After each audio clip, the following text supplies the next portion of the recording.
sio jambo la kutunga kufurahisha kaumu.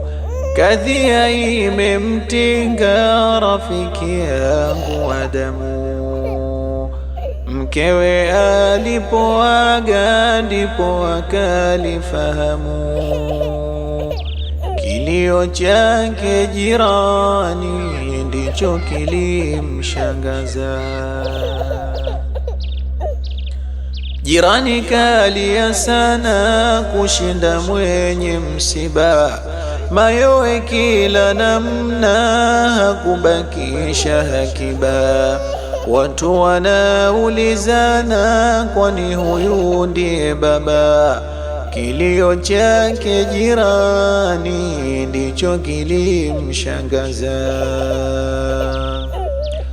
Mbona alitushangaza sisi watu wa pembeni, hadi kujigalagaza kilia kwa huzuni, maneno ya kutatiza kisema hadharani.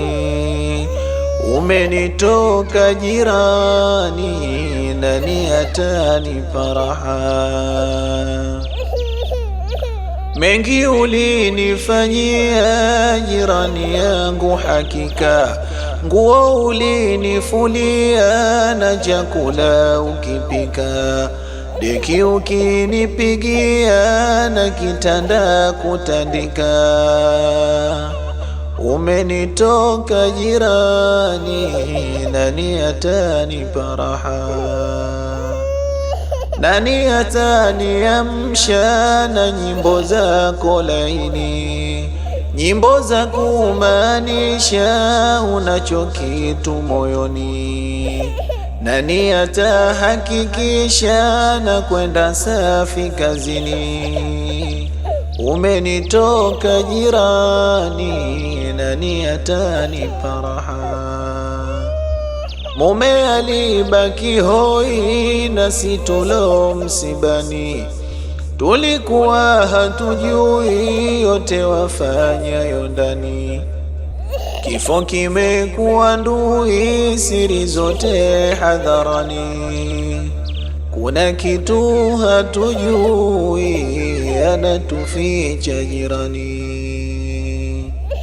Watu zina wajieni, mtueleze bayana, jirani kakosa nini? Mbona lalama sana? Amegaragara chini hadi nguo amechana. Kilio chake jirani lazima tukichunguze.